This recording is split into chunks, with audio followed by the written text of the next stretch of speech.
पिछले महीने से मैं रैंडमाइज कंट्रोल ट्रायल को कैसे अध्ययन करें इसके संदर्भ में चर्चा कर रहा था और कल मैंने इंड पॉइंट के संदर्भ में चर्चा की। इंड पॉइंट, कोई भी ट्रायल करते हैं तो उसमें इंड पॉइंट डिटरमाइन कर लेते हैं। पहले ही ट्रायल शुरू करने से पहले ही हमें इंड पॉइंट डिटरमाइन करनी पड़ती है कि हम इस अध्ययन से क्या साबित करना चाहते हैं।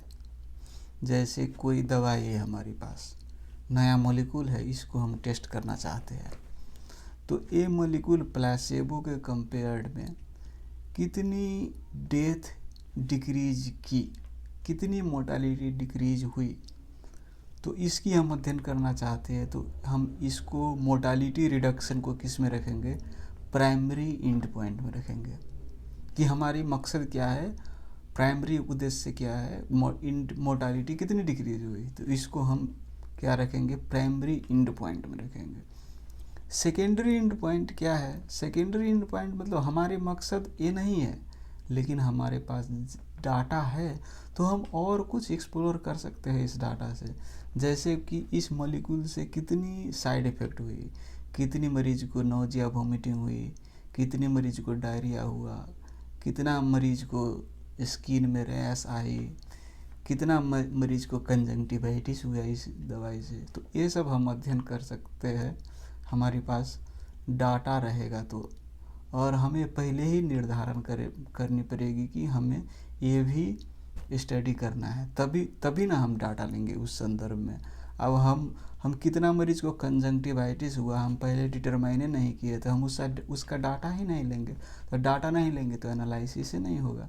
तो पहले ही हमें स्टडी करने से पहले ही हमें डिटरमाइन करनी पड़ लेती है कि हम सेकेंडरी इंड पॉइंट में क्या क्या टेस्ट करेंगे और किस चीज़ की हम डाटा लेंगे। कितना मरीज को कंजंक्टिवाइटिस हुआ, कितना मरीज को नोजिया वोमिटिंग हुआ, कितना मरीज को डायरिया हुआ, मान लीजिए ये सब हमें स्टडी करनी है। तो इस सब को हम किस में रखें?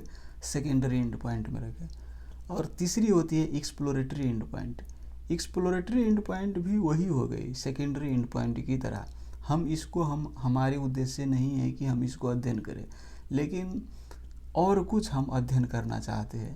जैसे कि अब ये मॉलिक्यूल दिया तो बैक्टीरिया जो है ब्लड में से कितना जल्दी क्लियर हुआ, 1 दिन में क्लियर हुआ, 2 दिन में क्लियर हुआ, 3 दिन में क्लियर हुआ, तो ये भी हम अध्ययन करना चाहते हैं। मान लीजिए पहले ही हम डिटरमाइन कर लिए कि भैया हम ये भी अध्ययन करेंगे, तो हम इसको भी एक्सप्लोरेटरी इंड पॉइंट में रख देंगे। एक्सप्लोरेटरी का नाम ही क्या है? एक्सप्लोर कर रहे हैं भाई।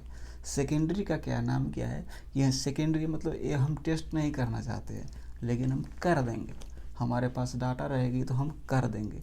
प्राइमरी का अर्थ क्या हो गया कि हमें ये टेस्ट करना है। तो प्राइमरी जो इंड पॉइंट होती है उसके आधार में हम सैंपल सिलेक्शन करते हैं, समझे? और जितना सैंपल आप सिलेक्ट करोगे उसी हिसाब से आपकी स्टडी की पावर रहेगी। तो मान लीजिए आपने सैंपल सेलेक्ट किया है प्राइमरी इंड पॉइंट के हिसाब से, तो आप जितने भी सेकेंडरी इंड पॉइंट सबको टेस्ट करोगे तो वो उस सेकेंडरी इंड पॉइंट सबको टेस्ट करने के लिए उतनी सैंपल नहीं हो सकती है। वो समझे कि नहीं समझे? उससे ज़्यादा सैंपल की आवश्यकता पड़ सकती है। इसीलिए वो सफिशिएंट पावर नहीं है। उसको आप स्टेटिस्टिकली हाँ ना कहने से पहले आपको ये विचार करनी पड़ेगी कि ये इसमें इस स्टडी में इतनी पावर नहीं है, ताकि हम स्टेटिस्टिकली प्रूव कर सके कि ये सेकेंडरी पॉइंट सब में वास्तव में इस मॉलिक्यूल से ज़्यादा नोजिया वोमिटिंग डायरिया हुई है, ज़्यादा कंजंक्टिवाइटिस हुई है, इसमें इतनी पावर नहीं है, इतनी क्षमता नहीं है। लेकिन डाटा है तो हम एक्स्ट्रा एनालिसिस कर लेते हैं। तो देखिए मैं आपको ये बात कहना चाहता हूँ, इसकी हिस्ट्री कैसे secondary end point, exploratory end point आदमी के दिमाग में कैसे आया। देखो पहले के ज़माना की बात करता हूँ 1900 साल में, उस वक़्त जब पेनिसिलिन का स्टडी किया गया था, पेनिसिलिन डिस्कवरी हुई थी, तो पेनिसिलिन का कंपेयर किया गया था प्लासेबो से कि कितनी डेथ डिक्रीज करेगी ये दवाई पेनिसिलिन। तो वो उस वक़्त क्या स्टडी किया गया? Only mortality reduction. तो उस वक्त प्राइमरी, सेकेंडरी, एक्सप्लोरेटरी, ये सब का कंसेप्ट नहीं था। लेकिन बाद में जब दिमाग वाला व्यक्ति सब आया तो सब ने सोचा कि यार भाई प्राइमरी तो हम कर ही लेंगे, लेकिन अब इतना मेहनत लगा रहे हैं भाई, इतना पैसा खर्च कर रहे हैं, इतना मेहनत कर रहे हैं, इतना आदमी को रिक्रूटमेंट कर रहे हैं, तो भाई क्यों ना हम ज़्यादा डाटा ले लें ताकि हमें कुछ आइडिया हो सके, और ज़्यादा आइडिया हो सके।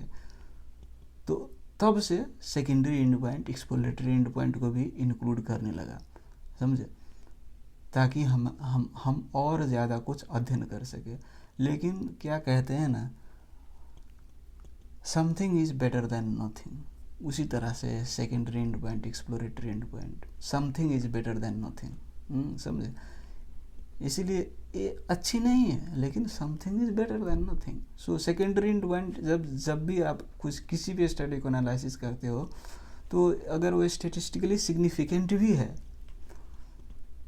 लेकिन आप उसके संदर्भ में कंक्लूजन नहीं बना सकते हो, FDA अप्रूव नहीं करेगा उसके आधार पर, क्योंकि वो सेकेंडरी एंड पॉइंट है। और वो सेकेंडरी एंड पॉइंट है कहने का अर्थ उस स्टडी में उतनी पावर नहीं है वो सेकेंडरी एंड पॉइंट को अध्ययन करने के लिए। यदि उसको अध्ययन करना है तो उसको फिर दूसरा स्टडी करना पड़ेगा, और वो जो सेकेंडरी एंड पॉइंट सब है उसको प्राइमरी एंड पॉइंट बनाना पड़ेगा, और उसी की तरह से फिर नया सैंपल लेना पड़ेगा, और ताकि उसकी सफिशेंट पावर हो सके, ताकि वो स्टेटिस्टिकली प्रूव कर सके। लेकिन इस सब में क्या होती है कि भैया एक भी स्टडी करने के लिए कितने अरबों पैसा खर्च होता है, लेकिन ये करने में ये सब संभव नहीं है। क्या, ये सब कहने में, बात करने में अच्छी लगती है, लेकिन जो प्रैक्टिकली करते हो तो ये सब संभव नहीं है। इसीलिए कुछ हमें आइडिया हो सके, ताकि something is better than nothing, इसीलिए हम secondary and point, exploratory and point ये सब इंक्लूड कर देते हैं। और इससे हमें क्या आइडिया होती है कि हम दूसरा स्टडी करेंगे तो हमें कुछ हाइपोथेसिस यहाँ से मिलेगी। मान लीजिए अब एक्सप्लोरेटरी का अर्थ क्या हो गया कि हम एक्सप्लोर कर रहे हैं, इंड पॉइंट सबको हम क्या कर रहे हैं, एक्सप्लोर कर रहे हैं, किस डायरेक्शन में जा रही है, स्टेटिस्टिकली और क्लिनिकली किस डायरेक्शन में जा रही है। क्लिनिकली भी आप देख सकते हैं, उसमें नंबर होती है कि 15 मरीज में बैक्टीरिया 1 दिन में क्लियर हुआ, और 7 मरीज में बैक्टीरिया 2 दिन में क्लियर हुआ। तो एक क्लिनिकल जो नंबर है 15 मरीज 7 मरीज, तो इससे आप क्लिनिकली सोच सकते हो भैया 15 मरीज 7 मरीज तो डिफरेंस है ना भाई, डबल का डिफरेंस है। क्लिनिकली आप दिमाग लगाओगे, लेकिन स्टैटिस्टिशियन क्या करेगी, स्टैटिस्टिक्स के कैलकुलेशन करेगा, और उस आप तो सोचोगे कि भैया 15-7 में तो डबल का डिफरेंस है, और स्टैटिस्टिशियन हिसाब कर देगा तो कहेगा कि भाई यह नॉन सिग्निफिकेंट है। स्टैटिस्ट तो आपको तो स्टैटिस्ट को बिलीव करना पड़ेगा भाई, स्टैटिस्ट तो पूरा कैलकुलेशन मैथमेटिक्स कर रहा है ना भाई, तो पूरा स्टैटिस्ट तो और अच्छा हुआ।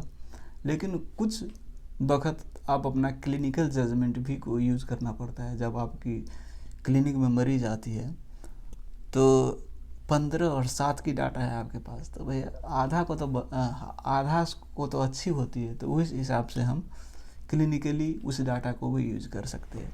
तो इसीलिए कोई भी स्टडी को बहुत गंभीरता से अध्ययन करनी पड़ती है। क्लिनिकली भी स्टडी करो और स्टैटिस्टिक्स के हिसाब से भी स्टडी करो, समझे।